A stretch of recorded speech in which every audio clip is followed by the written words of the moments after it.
Are we live? Live and direct, back in the saddle again. It's been too long, man, Joe. Way too long. Feels good. Well, living in the Keys life, you know, that got in the way, didn't it? A little bit. You know, it's a marathon. It's not a sprint, dude. No That's worries. Right. You're out there collecting new and interesting experiences. That's and right. you'll bring them back. Yeah.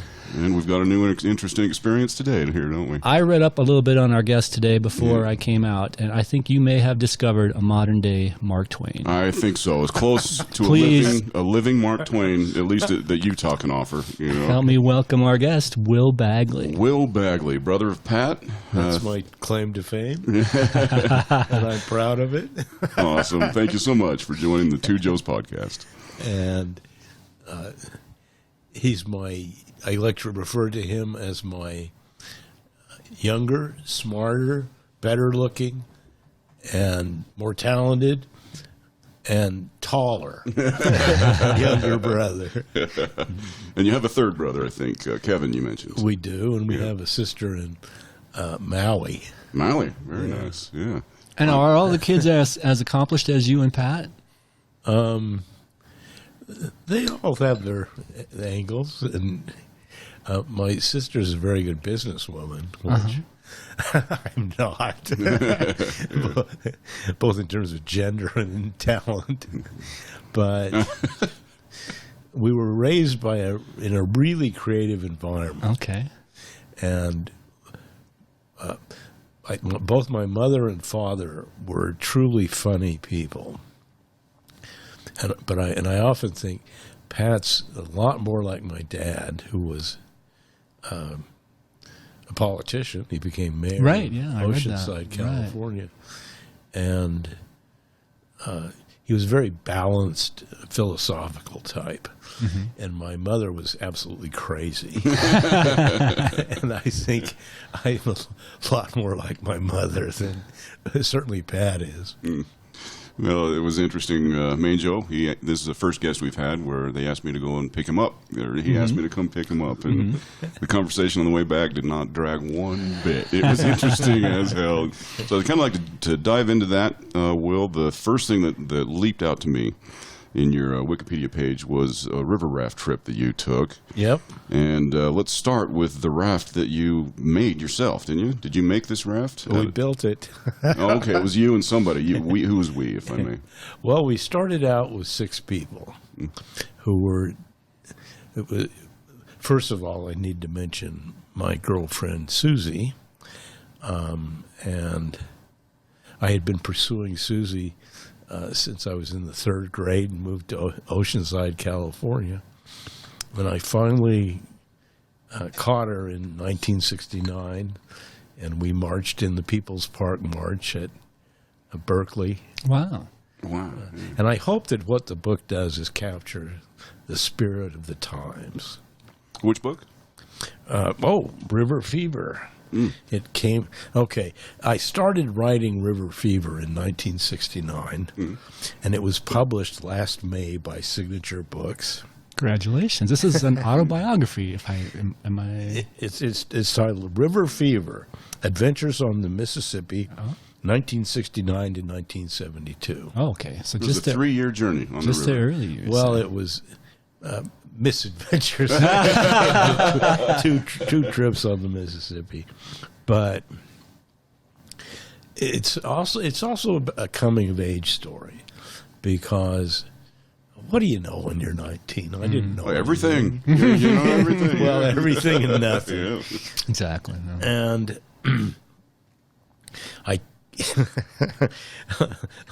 probably I'd been caught up in the drug revolution, and I was convinced that anything that you could think of and were determined to do, you could do.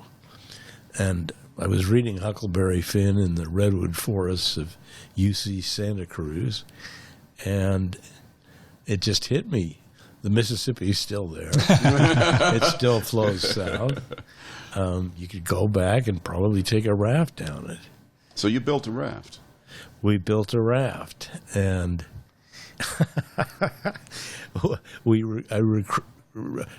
two of our close friends from high school Diana Harvey and Mario Mariancelli III wanted to go, and we recruited. We'd been working and earning money for the trip at Camp Norris in the San Bernardino Mountains, which was a boys' club camp, and we recruited the maintenance guy, who was a year younger than we were, and we were 19 years old, and I think Eric was probably 17, and he brought along a friend of his, and my father had a friend who was a wheeler dealer, and he gave us a 1955 panel truck, and when we pushed it out of the woods in Carlsbad, California, it was lacking a drive, not a drive chain, but the Transmission, a drivetrain. Yeah, the drivetrain. We got one put back in, but we never got a working reverse gear.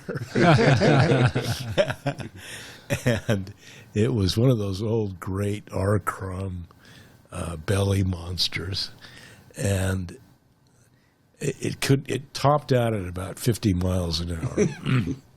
That was great because at the time there were a few interstates, but not that many. Mm-hmm.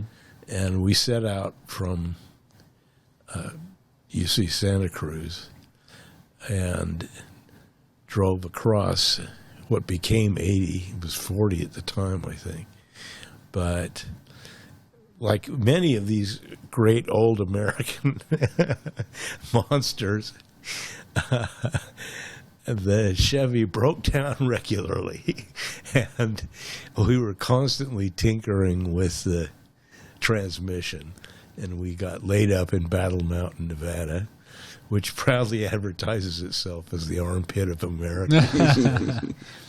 But it was the year of Easy Rider, and we were out to discover America. Nice. And I think we did.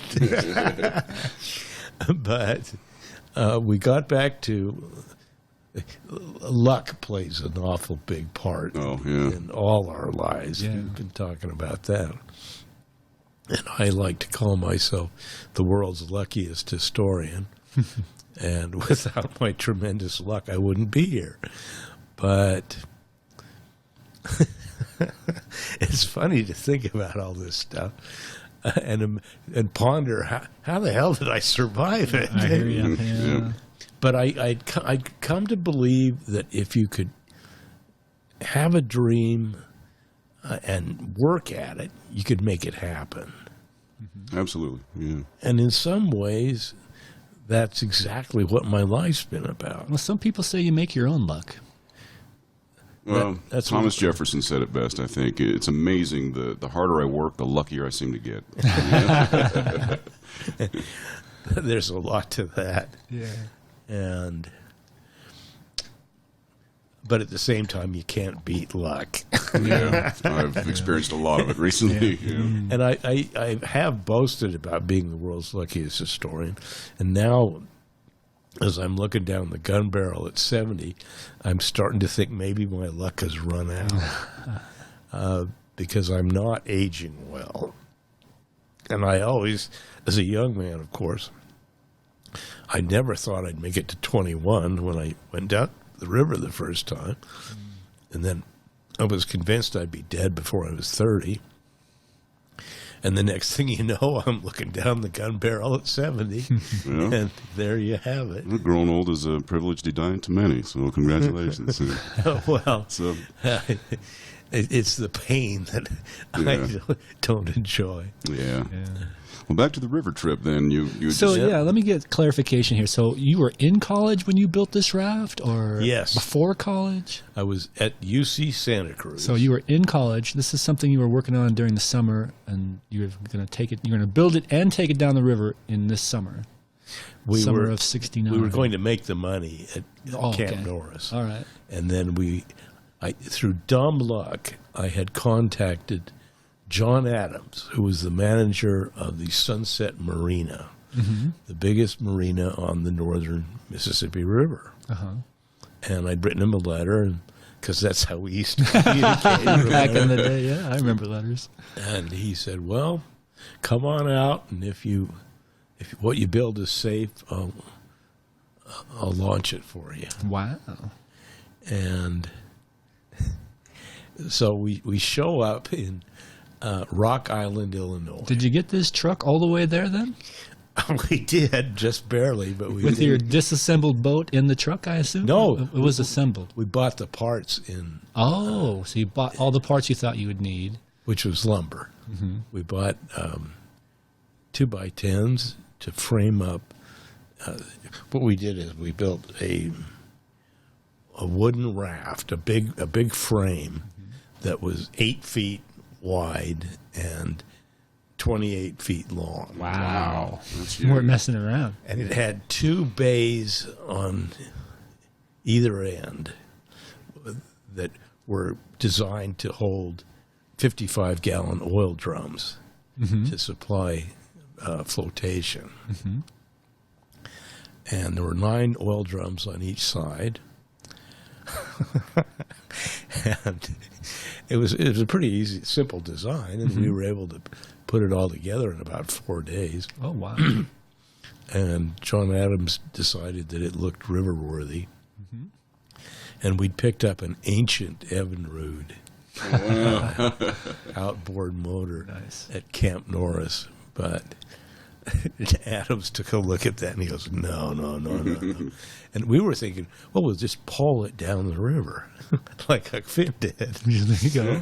But the river's changed a lot, and so we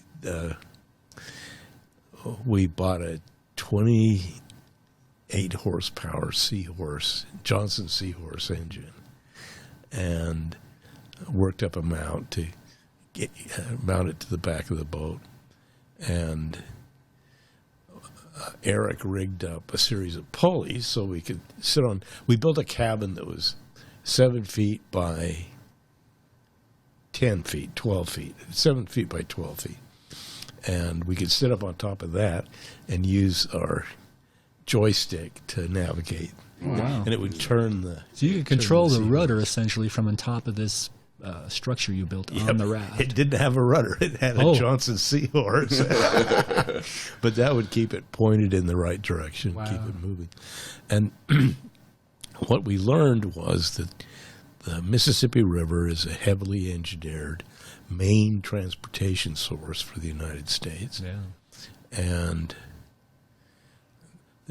there's an enormous amount of grains and oil and gas and chemicals that go up and down the Mississippi River system, all the way from Pittsburgh to New Orleans. Wow. And at times, I think the Arkansas River is navigable. So you can get up to Little Rock and all the way up to beyond Minneapolis. Wow. And it would require an enormous number of trains and semis to transport all the stuff that goes up and down the river system. Yeah. So what we found out was that the Army Corps of Engineers, which has done tremendous damage to the American environment, but has accomplished some pretty major engineering feats. Yeah. And they have built, between Rock Island, Illinois, and St. Louis, 14 dams and locks and dams. And because of the way maritime law works, we could show up at the bottom of one of these dams and signal the lockmaster, and he would open the gates, and we would cruise in, and then they would drain the lock to the level that was below the dam, and And then we steamed gasoline Putted. putted out at the bottom. And do you know why Nauvoo became a big commercial center for the Mormons and Joseph Smith? No. I can't say that I do. Because of the rapids that occurred around Nauvoo, because the river narrowed down and it wasn't very deep at that point, and that was as far as steamboats could go for quite a while. And that's the reason they put in all these dams. Okay. But we set out and Now you didn't put it in Pittsburgh, right? You put it in Illinois. at Rock Island, Rock Island, Illinois. which is right off Interstate 80 up by Chicago, Okay. west of Chicago. And it's where the Black Hawk War was fought. And we learned a tremendous amount about the Sac and Fox Indians, and who really fought the last great war of resistance in the East. And like Indian tribes all across the nation got screwed, blued, and tattooed. But Black Hawk was the first guy to write a memoir, first Indian to write a memoir of his life. Black Hawk was his name? Yeah. Oh. Well, his Indian name is in the book, but Oh, gotcha. Okay. I can't. Neither my memory nor my pronunciation skills are any good. But and what I had managed to do is talk 3 of my professors at UC Santa Cruz into giving me independent studies. So I was a President's Scholar and a California State Scholar. Nice. And so these were the days when college wasn't a business, a for-profit enterprise, where we shackle our future to debtors in banks, and it's all part of what we've seen in our lifetimes, which is shoveling money from people who don't have very much to those that got all of it. Yeah. Yep. But at that time, the country was smart enough to realize that our future depends on educating the next generation. Yeah. But so I was not only You were getting credit for this trip. I was weren't you? getting credit for this trip. Well, how long were you on the water? You mentioned more than one trip. Was it just one long trip or like 2 or 3? I did this trip, which lasted 6 weeks, and we left, I think, on the 24th of September, and we lost people almost immediately. In the armpit of Nevada? No. Okay, we had some pictures taken, and one of them wound up in my hometown paper, the Blade Tribune, and I went to great lengths to dig up these photos and hope they'd make it into the book, and they didn't. But I'm striking quite the romantic pose on the bow of the raft, which we named the Philip W. Bell. Wow. And that for brilliant economist and scholar was the provost of my college at UC Santa Cruz. And he was an Army veteran, worked for the New York Times. He was a brilliant, accomplished scholar. And I liked his name because it sounded like an old steamboat. The Philip Bell, the Edmund Fitzgerald. Is there a picture of this raft in that book at all? Yeah. Oh, yeah, I'd love there to see is. this raft. Oh, I'd love to see yeah. this. That's fascinating Mark stuff. Twain, man, I'm telling you. Man. Did you do a lot of writing on the boat? Oh, yeah. And in fact, that's why I like to say that I Became a writer, or I really did, because there it is. Wow. wow. Does it say? Can you read the? Will says No. Can you read the Philip W. I spray painted Philip W. Bell on the side. Oh, I can't quite make it out. It's probably because my eyes aren't very good. But I think it also said, one side said New Orleans or bust, and one side said Philip W. Bell. And people thought I was Philip W. Bell. Why didn't you write the Love Boat on the side of this thing? There we go. Oh, That's my. what it was. isn't that the coolest?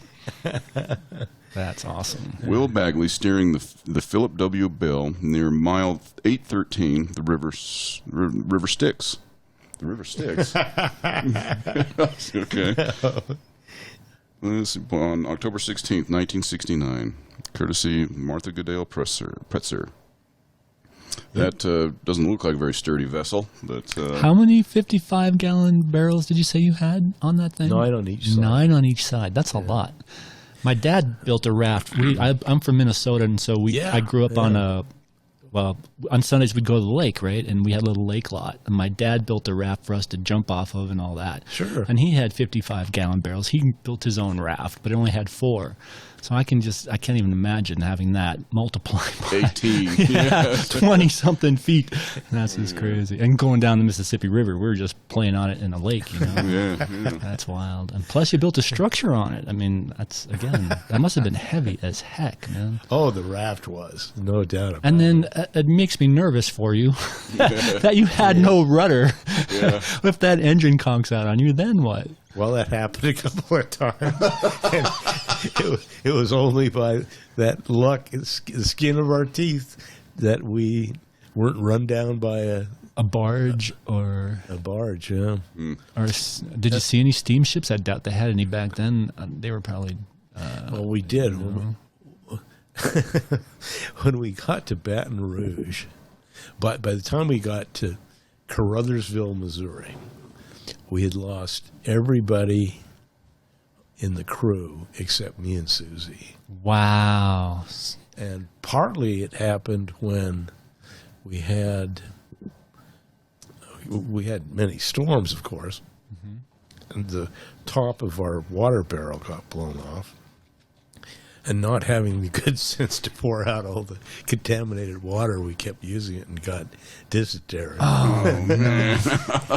Actually, it was probably inevitable because giardia, which is the curse of modern industrial life, and it contaminates all of Utah's rivers, too. Mm-hmm. And Chipotle, too. I've heard that about Chipotle. Probably true. But... Mario and Diana succumbed to dysentery, and Ward, who was Eric's friend, was called back after his parents saw the picture of the girls. Oh, man. Yep. And Eric and me did not get along, and eventually they all packed up and left from Caruthersville, Missouri. And that left me and Susie to go the remaining half of the trip. yeah, half the trip. It was 1,400 miles, I believe. And we had the day that we took over the raft, or that we didn't really take it over, but our first day alone, we saw our first cotton fields. Oh. And we were entering the South. Yeah.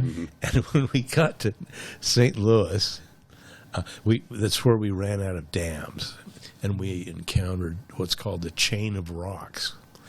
And it's where the river really is at its wildest, because it still has it's a chain of rocks, which is a series of rapids, and it's just below where the Missouri River comes in. And so it was a real adventure to get past the chain of rocks and tie up on the old ferry boat landing in St. Louis. And so the next day we decided we're going to go watch Easy Rider. And we were, of course, terrified of the South after seeing Easy Rider. Oh, yeah. But it was mythical. there was nothing to be scared of. Yeah. Because the South gets a bad rap for a lot of Oh, yes. Yeah. some that are absolutely legitimate, because slavery was a wretched curse on everybody. Mm-hmm.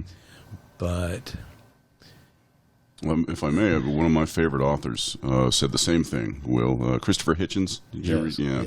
And he, when he came out with his book, God is Not Great, How Religion Poisons Everything, the first thing he did was head down south and do book signings and speaking engagements and everything. And people don't. It's a lot like Utah, because you've got Baptists have enormous power, and they exercise their political power ruthlessly. Yeah.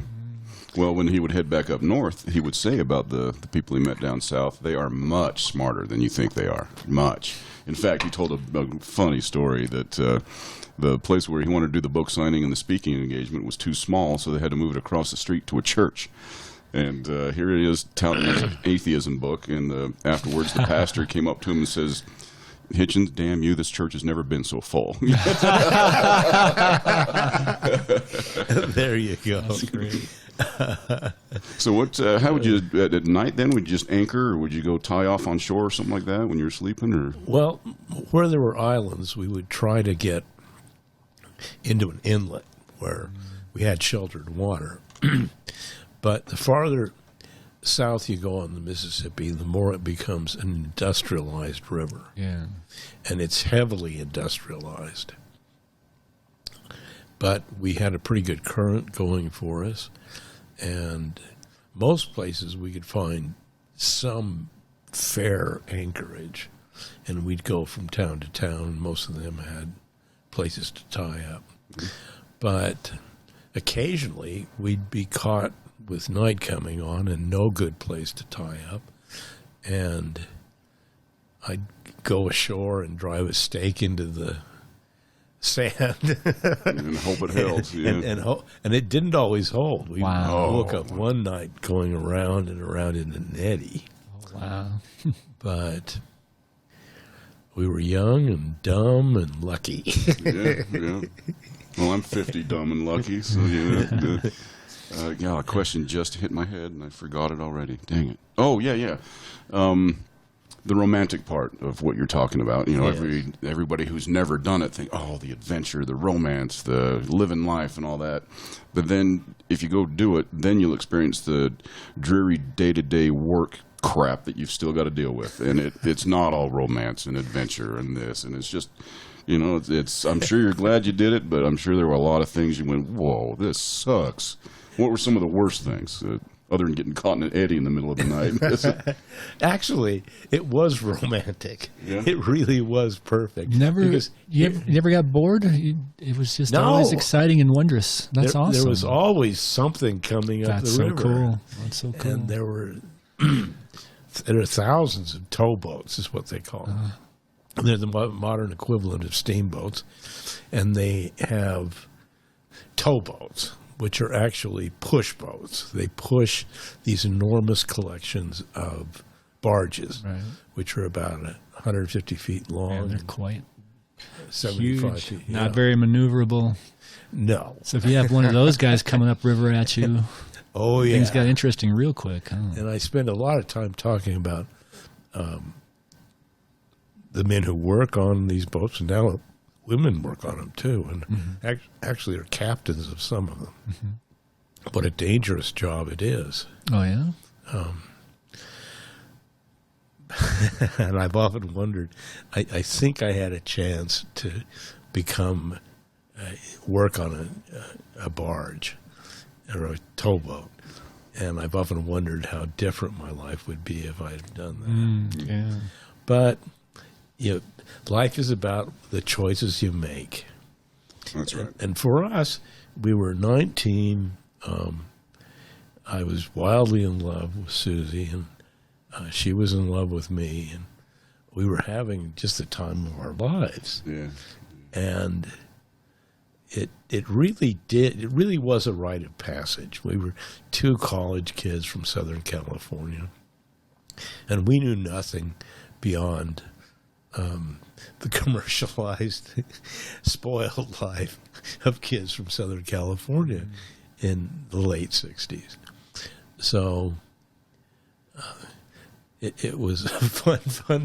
That's awesome. And we had a chance when we got at Baton Rouge, Red Stick, the capital of Louisiana. We had an old Cajun come up to us and offer us $200 for the Philip W. Bell. Oh, wow. Yeah. And I wasn't smart enough to take it. And we'd already seen a couple of very similar raft designs, pretty much ruins of rafts. Wow. And I should have sold it and spared ourselves a week on the most industrialized and poisoned stretch of the Mississippi. And that's right below where? Baton Rouge. Oh, yeah, I'm sorry. Yeah. Then it's 100 miles to New When at this Orleans. point your girlfriend was pretty sick.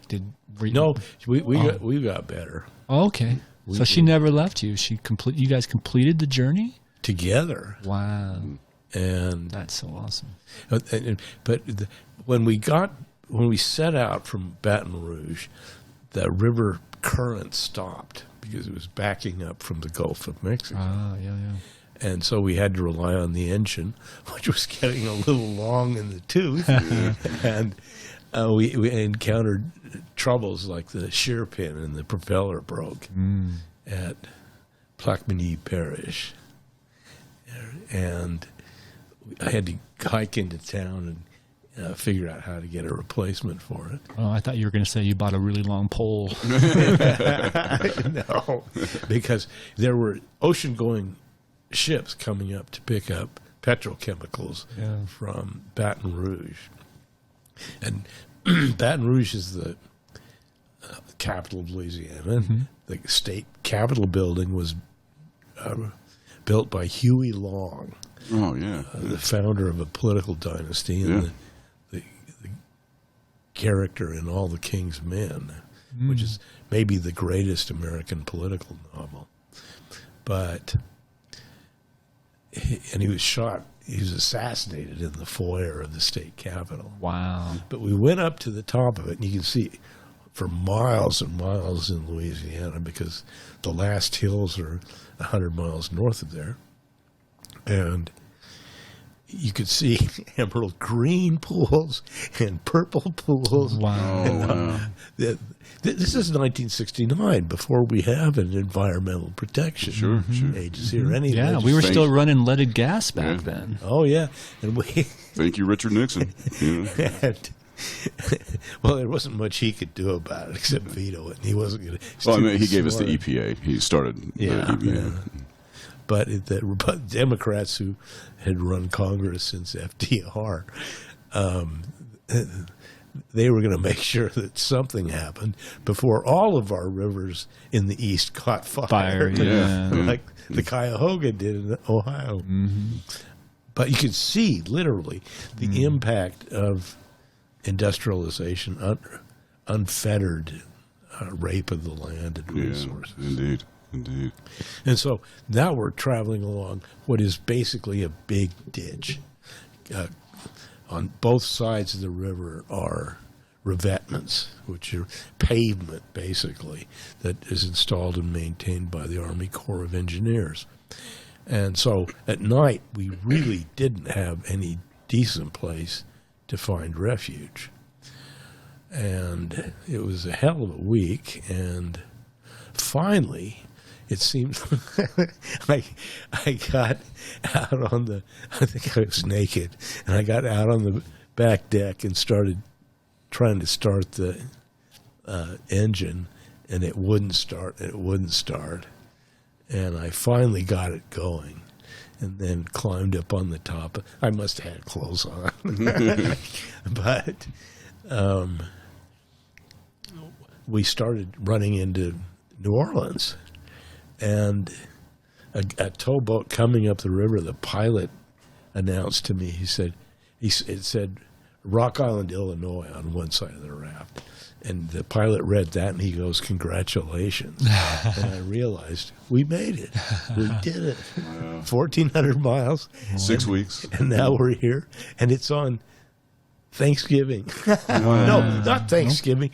Halloween. Halloween. Oh, perfect time to be in New Orleans. Oh, it's the perfect time to be in New Orleans. Yeah. And so we go to the foot of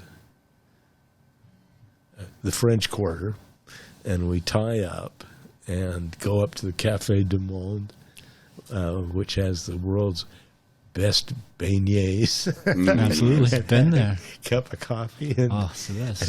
it's a must stop in New Orleans. Yeah. Wow. And all along the way, we could get people saying, hey, good work, congratulations. And it really drove home how lucky we were. And I wonder how many journeys like that have started out and never made it. You know, countless, I would say. You know, in a homemade raft, they want to do the same thing, I'll bet.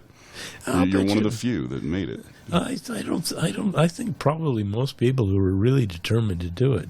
Yeah. And we heard later, I heard reports of Canadians who were doing it in December in canoes. Wow. But they're tough people, them Canucks. Canucks, yeah. Well, And so anyway, that's the first part of the story. And I had kept a detailed journal, and I did a second trip after my life went to hell, and I broke up with Susie, and I was depressed, and I was crazy. And I decided I needed to get back to the Mississippi River, and I bought a 12-foot rowboat, and with my dear friend Dickie Bob Stockton, who's now a comedian. Dickie Bob Stockton. I just want to think about that name for a minute.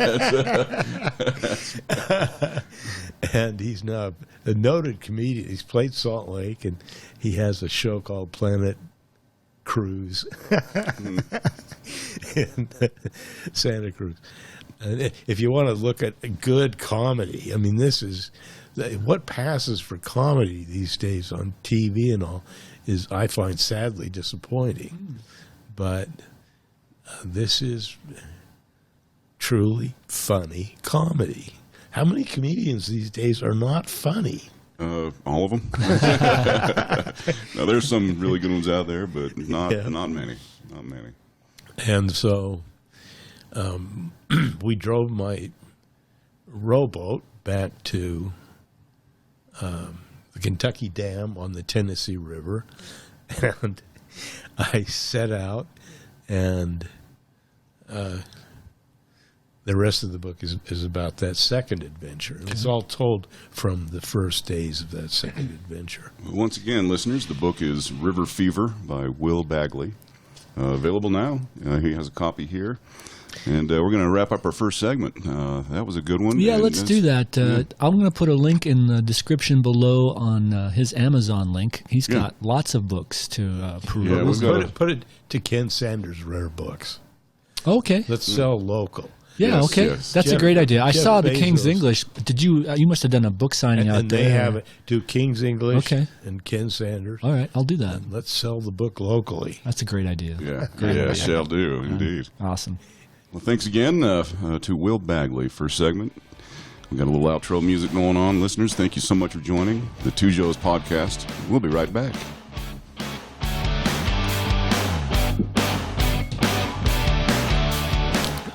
What's the music? Just canned stuff that comes with